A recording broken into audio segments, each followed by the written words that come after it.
అందరికీ నమస్కారం. Tech Fox Telugu YouTube ఛానల్‌కి స్వాగతం.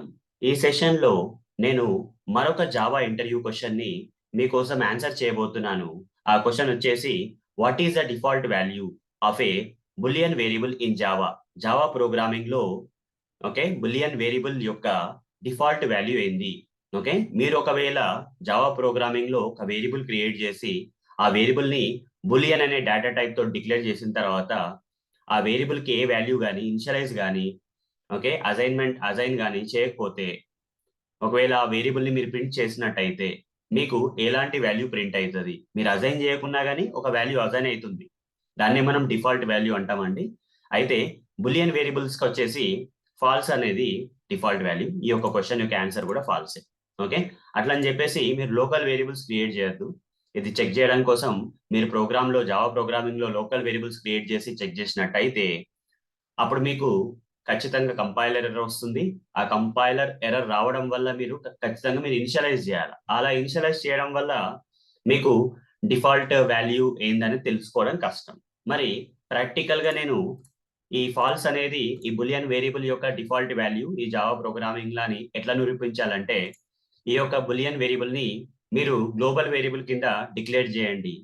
అయిన తర్వాత ఏదో ఒక మెథడ్‌లో దాన్ని ప్రింట్ చేయండి. ఓకే. మీరు వాల్యూ అసైన్ చేయకున్నా గాని, ఆ వేరియబుల్‌ని ఏ వాల్యూ తోటి ఇనిషియలైజ్ చేయకున్నా గాని, మీకు అవుట్‌పుట్‌లో ఫాల్స్ అనేది ప్రింట్ అయితది. దాంతోటి మనకు తెలుస్తుందేందంటే, ఫాల్స్ అనేది బూలియన్ వేరియబుల్ యొక్క డిఫాల్ట్ వాల్యూ అనేసి. ఓకే.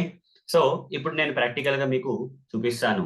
ఇక్కడ ఒక ప్యాకేజ్ ఉంది. ఆ ప్యాకేజ్ కింద ఒక క్లాస్ క్రియేట్ చేస్తాను. ఆ క్లాస్ పేరొచ్చేసి డెమో2 అనే ఒక క్లాస్ క్రియేట్ చేస్తాను. మెయిన్ మెథడ్ తోటి క్రియేట్ చేస్తాను. మీకు ఆల్రెడీ చెప్పాను. ఇది డిఫాల్ట్ వాల్యూ కనుక్కోవడం కోసం బూలియన్ వేరియబుల్ యొక్క డిఫాల్ట్ వాల్యూ కనుక్కోవడం కోసం ఓకే. మీరు ఒకవేళ లోకల్ వేరియబుల్ క్రియేట్ చేశారనుకోండి. బూలియన్ ఏ అని చెప్పేసి ఇప్పుడు ఈ వేరియబుల్‌ని మీరు ప్రింట్ చేస్తాం అనుకుంటే మీకు కంపైలర్ ఎర్రర్ అనేది వస్తది. అదేం చెప్తదంటే ఇనిషియలైజ్ చేయకపోతే నీకు కుదరదు అని చెప్తది. ఓకే. మరి అప్పుడు మీరు ఖచ్చితంగా దీన్ని ఇనిషియలైజ్ చేస్తే దీని డిఫాల్ట్ వాల్యూ అనేది ఎట్లా తెలుస్తది? తెలియదు గదా! అందుకోసం ఈ వేరియబుల్‌ని నేను గ్లోబల్ వేరియబుల్ లాగా క్రియేట్ చేస్తే అప్పుడు నాకు ఎర్రర్ ఏం రాదండి. ఇక్కడ ప్రింట్ చేసినా గాని ఎర్రర్ రాదు. చూడండి system.out.println అని ఇక్కడ ఎర్రర్ వచ్చే రీజన్ వేరే అండి. ఎందుకంటే స్టాటిక్ మెథడ్ కాబట్టి స్టాటిక్ మెథడ్‌లో డైరెక్ట్‌గా మనం వేరియబుల్స్ గాని బయటున్న మెథడ్స్ గాని యాక్సెస్ చేసుకోవాలంటే అవి కూడా స్టాటిక్ అయి ఉండాలి. లేకపోతే ఈ యొక్క క్లాస్‌కి ఆబ్జెక్ట్ క్రియేట్ చేసి ఆబ్జెక్ట్ రిఫరెన్స్ ద్వారా ఈ వేరియబుల్‌ని యాక్సెస్ చేసుకోవాలి. అంత కష్టం ఎందుకు అని చెప్పేసి నేను ఇక్కడ స్టాటిక్ అనే కీవర్డ్ వాడడం వల్ల ఇక్కడ ఎర్రర్ వెళ్ళిపోయింది. ఇప్పుడు నేను ఇనిషియలైజ్ చేయకున్నా గాని ఈ వేరియబుల్‌కి ఏ వాల్యూ అసైన్ చేయకున్నా గాని ఇక్కడ నేను ప్రింట్ చేయగలుగుతున్నాను.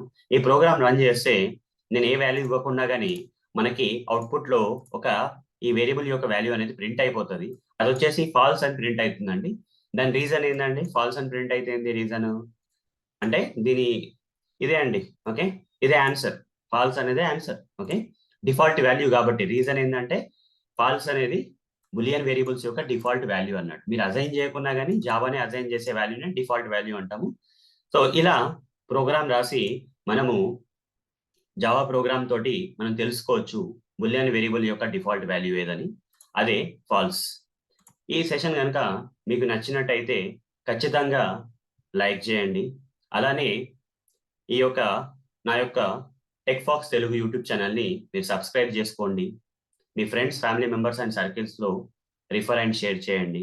అలానే మీ యొక్క అమూల్యమైన ఫీడ్‌బ్యాక్‌ని నా కామెంట్స్ రూపంలో తెలియజేయండి. అలానే మీకేదన్నా డౌట్స్ ఉన్నా గాని, క్వెషన్స్ ఉన్నా గాని నా కామెంట్స్ రూపంలో తెలియజేయండి. ఈ సెషన్‌కైతే ఇంతే అండి. వచ్చే సెషన్‌లో కలుద్దాం. ధన్యవాదాలు. బాయ్.